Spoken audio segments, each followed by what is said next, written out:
পিঠাটা অনেক মজা হয়েছে, আমি টেস্ট করে দেখেছি।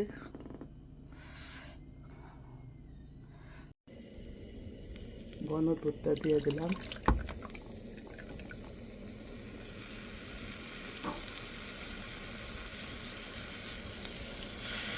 পিঠা যে যত মজা করে বানাতে পারবে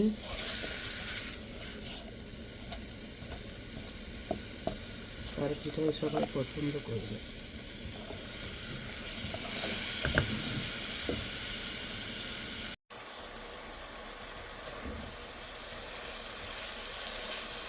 নতুন খেজুরা গুড়ের গন্ধে পুরো ঘর এবং মোমো করছে। এটা বাংলাদেশে থেকে নতুন এসেছে। হয়ে গেছে পুরটা, এখন নামিয়ে নেব। পুরা বাড়ি আমার ঘ্রাণ হয়ে গেছে পিঠার বানানোর ঘ্রাণ।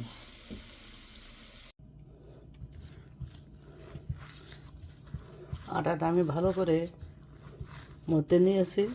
আমি নারকেলের পুরটা আগে বানাইছি, সেটার ভিডিও আছে।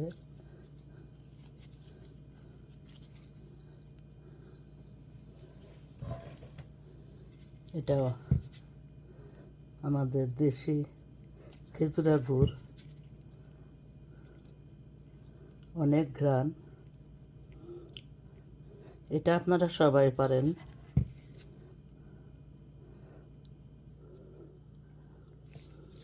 আরেকটা দেখিয়ে দিচ্ছি।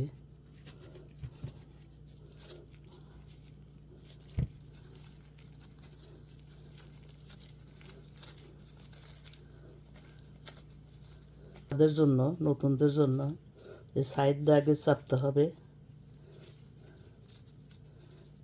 পুরোটা রুটি বানিয়েও করা যায়।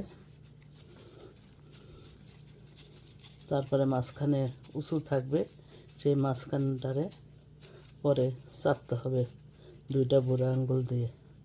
এই যে বাটি বানিয়েছি, এভাবে আমি সবগুলা করে নেব। গুড়টা আমার বাংলাদেশের নতুন গুড় আসছে। এভাবে আমি সব পিঠাগুলো বানিয়ে নেব। এখানে একটা পাতিল নিয়েছি, পাতিলের নিচে রিং বসিয়েছি, উপরে একটা নেট বসে এর উপরে দিয়ে দেবো। চাকটিতে তেল ব্রাশ করে পিঠাগুলো আমি সাজিয়ে দিয়েছি। এখন কভার করে জালটা ধরিয়ে দেবো। এটা তো নারকেলের পুর দিয়ে করলাম, কিন্তু এর অরিজিনাল পুর হলেও দুধের খিসা, এটা বিক্রমপুরওয়ালারা করে। এটা খেতে অনেক মজা, অনেক সুস্বাদু।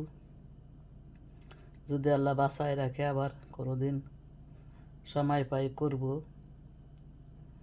বাকি আল্লাহ ভরসা। আমার এই রেসিপি যদি আপনাদের একটুও ভালো লাগে, লাইক দিয়ে এবং কমেন্ট করে শেয়ার করে দেবেন বন্ধুদের মাঝে বেশি বেশি। আর যদি মন চায় তাহলে ফলো দিয়েন।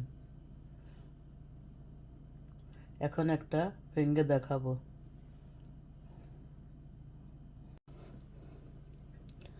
দেখেন এর ভিতরে কি আমি,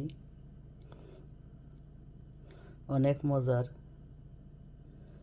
গুড়টা অরিজিনাল, গুড় অরিজিনাল হতে হবে, তাহলে পিঠা সুন্দর হবে।